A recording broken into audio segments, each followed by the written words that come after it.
Good morning and welcome to the Narrowbox Comics channel. So today I'm talking about Big Game by Mark Millar. Why we got Secret Wars on the table? Why indeed? Well, before we talk about Big Game, we got to talk about event comics. What makes a great event? What is it that makes people want to read an event? And more importantly, what is an event supposed to be for? Well, for me, I read this book when I was 9 years old. Secret Wars.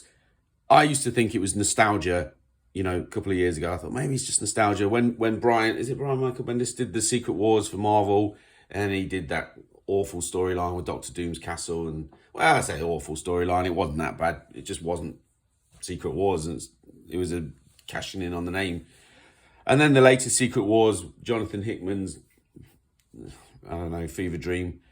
I left me cold, and it made me wonder. It's like, do I actually love event comics? It's like I kind of thought, no, I don't really care about them, because most of the time they're not done particularly well. You have to have in-depth knowledge in the characters. And then I went back to this book again, original Secret Wars, and I realized what it is that makes it so great. It's not nostalgia at all. This is a great book. It's a great book. It has everything you could want from an event comic. It brings in all the characters. It uses them in a logical way, and it's not encumbered by other factors, because the stakes and everything that they're fighting for are set up within the book. Slay your enemies and everything you desire will be yours. Well, you know that the superheroes are going to want good things, and you know that the villains are going to want bad things. And one of the things that I loved about that is just simplicity, good, evil, conflict, completely neutral environment. But that was the beauty of it. Battle World was a patchwork planet where they had the fight. It was completely made up environment, but you could add elements into it. It was such a brilliant concept. And there was, I think it's Zaji the healer, who helps the heroes after they get their asses handed to them by Molecule Man and the Doctor Doom.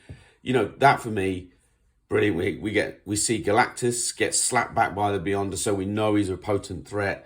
We get all the setup. And I didn't even know these characters, but we know that the giant guy who refuses to play ball is a big deal. That turned out to be Galactus, and he's one of the most powerful characters in the Marvel Universe. My 9-year-old self didn't know that, but I got that from the story. So for me, Secret Wars is a triumph. And the thing that's always held against it, it's a book. It's designed to sell children's toys. It's looked at like it's some kind of, in a cynical way. It's a product that was designed to launch titles to children that they would then pick up and read for the next 30, 40 years. And it has succeeded with me and countless others. So to say this book it's just a toy, it's a kid's toy catalogue, it's like you're missing the point. This is a product designed to do something, and it did it very, very well. And I would argue that 90% of the events that we're getting now from the big two are just designed to, get the people that are already reading to buy 3 copies of the variant covers.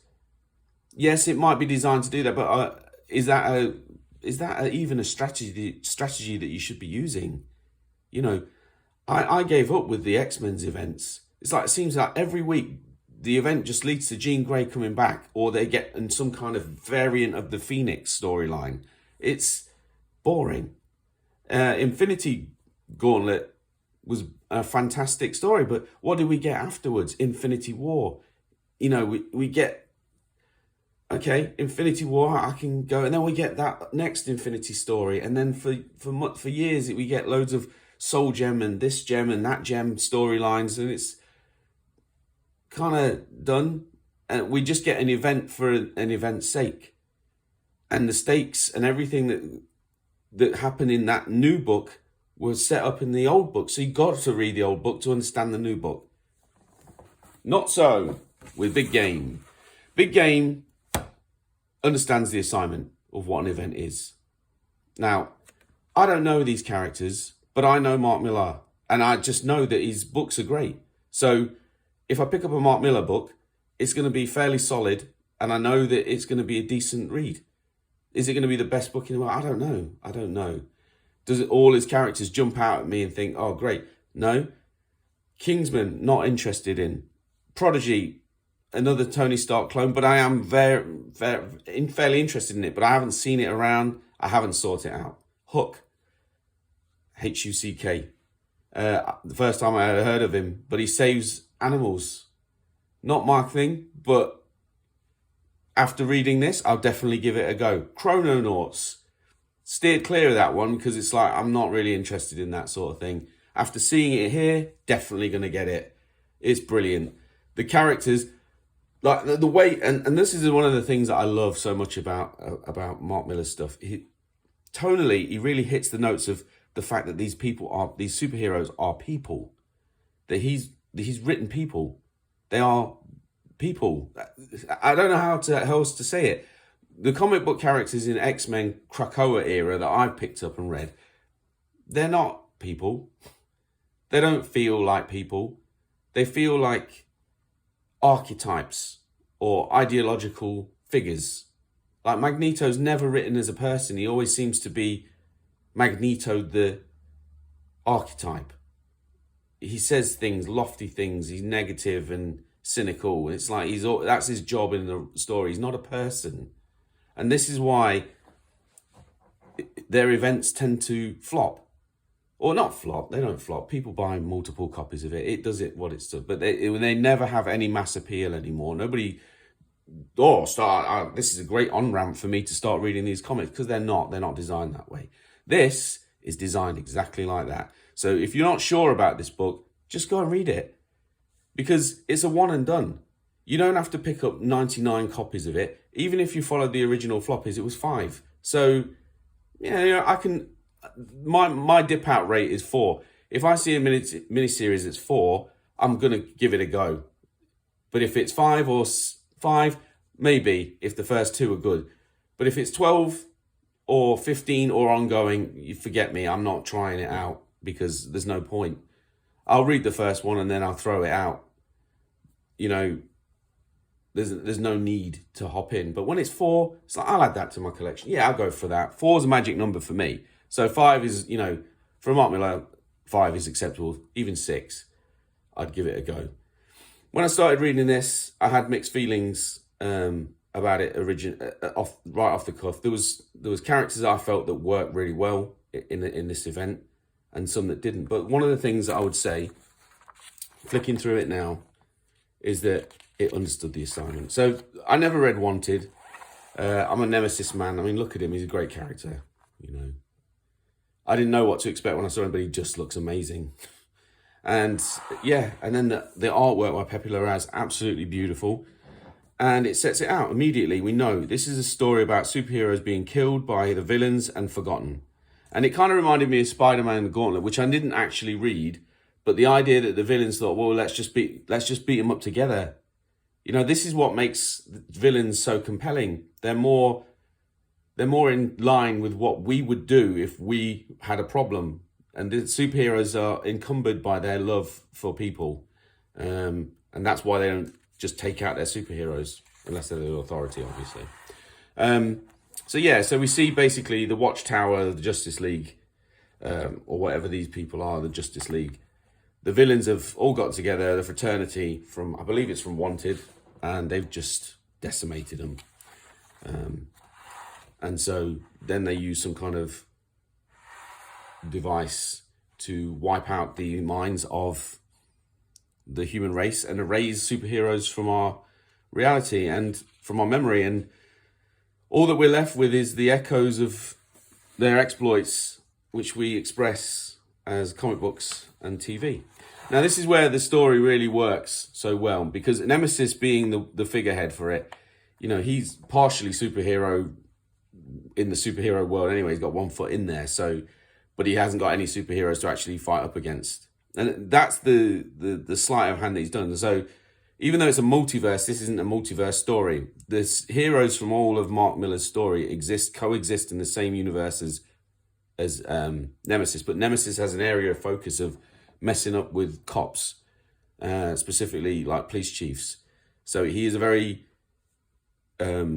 linear person in his own world. He doesn't go around looking for the chrononauts or any of that. He's not interested in it. So all this amazing stuff's happening, and everyone has their lane, and they stay in that lane as they would, you know.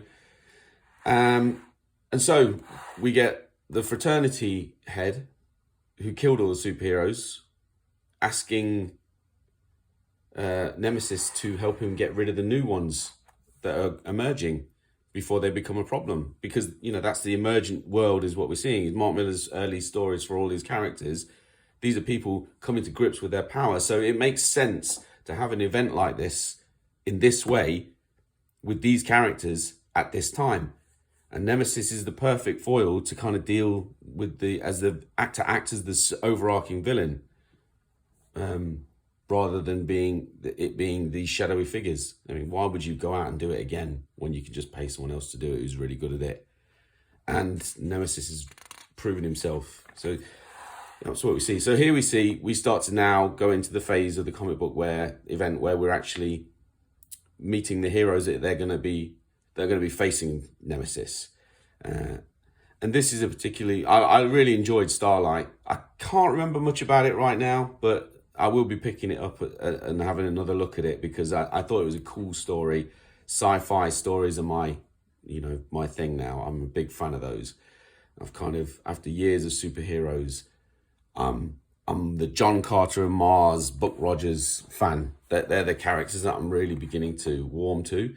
So I'm actually writing a book that's very similar to that sort of genre. So I've got a lot of love for it. And this is one of the things. It's like this guy, he went into space, had an adventure much like John Carter, and no one believed him for years. And then when he's old, the aliens he went to see came back and asked for him, and he finally admitted, finally the world sees that he was telling the truth and he wasn't a mental old man. So now he's a beloved character in the world that he lives in.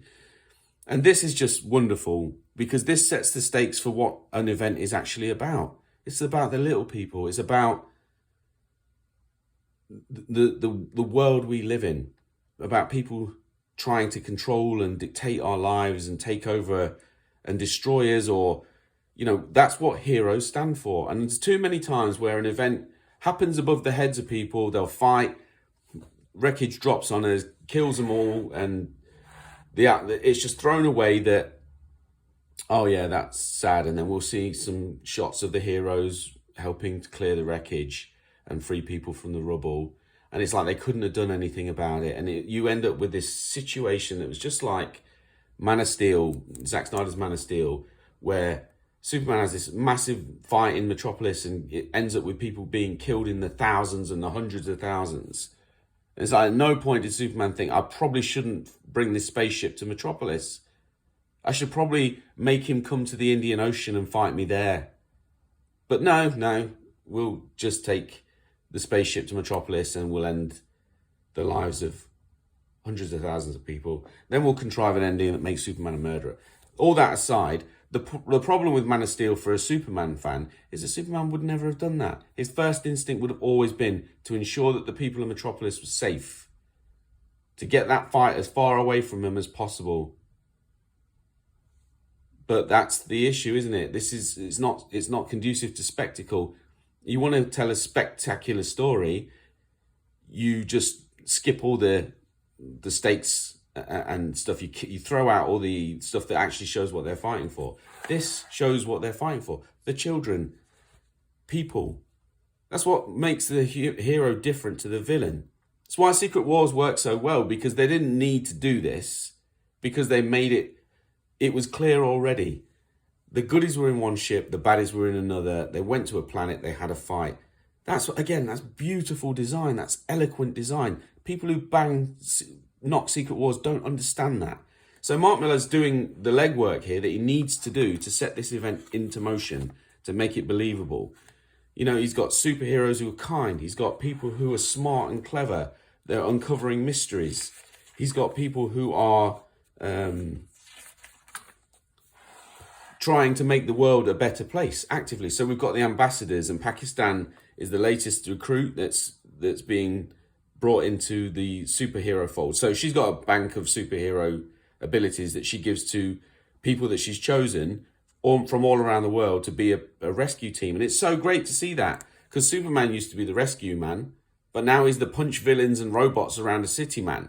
And so that for me is something like, I always thought International Rescue and Thunderbirds was such a wonderful concept for kids, but we just don't see it. So I'm thinking of a way to actually tell a story that's like that, but Mark Millar's already doing it, and Mark Millar's doing it. You know, this is a man who doesn't write stories that are upbeat or positive, but now he's able to turn his hand to all these things. Yes, it's a bit cynical in places, but that's the world. He writes the real world. If it was this, you know, if it was just a little bit to the left and superhero power, I don't mean politically, I mean, you know, just off kilter with superheroes in it, this is what it would look like. So yeah, we get that. We get Pakistan, and obviously that leads into the first conflict.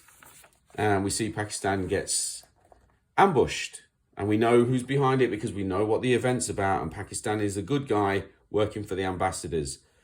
So then, I'm not going to spoil it anymore. I don't want to go into it. I think this is just a book you should read. And one of the things that I really enjoyed about it is that the characters, when they're introduced, with the exception of the Midnight Club people, that I don't know if it's Midnight Club or whatever they're called, the vampire people, they're not particularly well introduced.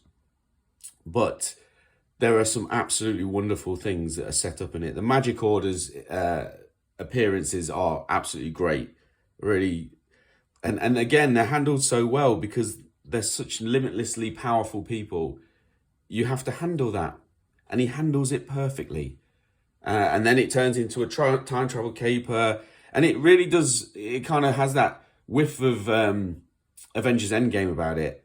But for me, this works so well because he sets it all up. He makes it all make sense. It's fun, it's exciting, it meanders a bit at the end, I will say that. But again, it's an event comic that considers all the things that an event comic actually has to do.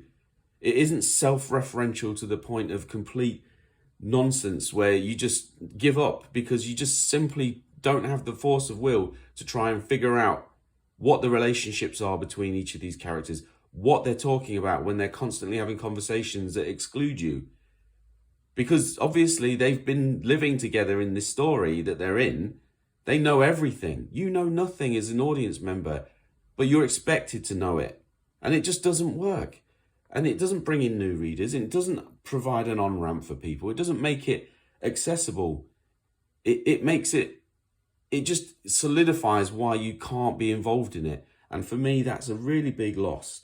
So when I hear people saying about how great an event is, and they're talking in depth about it, and I think to myself, the whole point of an event is to bring in new people. And they're not doing that. And this does. This is exactly what this does. It does what it says on the tin.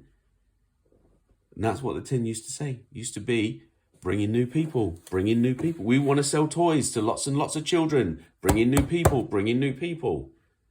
So that, again, he's hit the nail on the head with this. And I wish Mark Millar every success because he deserves it. He's an absolute legend in the industry, and he deservedly so.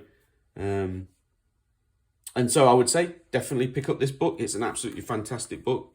There are flat bits, don't get me wrong. There's some stuff in there that you'll just go, Thanos. Okay. And it kind of borrows heavily, but there's some cool stuff in here, and it's fun. At the end of the day, that's what you want. That's what you want from a comic book. It's fun. So pick this up. Mark Millar, big game. Pepe Larraz, beautiful artwork. Definitely recommend. Very great to see something like this in the market because I'm all for this. So that's it today. Narrowbox Comics channel. My next video is going to be about my comic book, which has come back from the printers that Narrowbox will be releasing this year, and I'm very psyched to tell you all about it. So thanks for listening, and bye.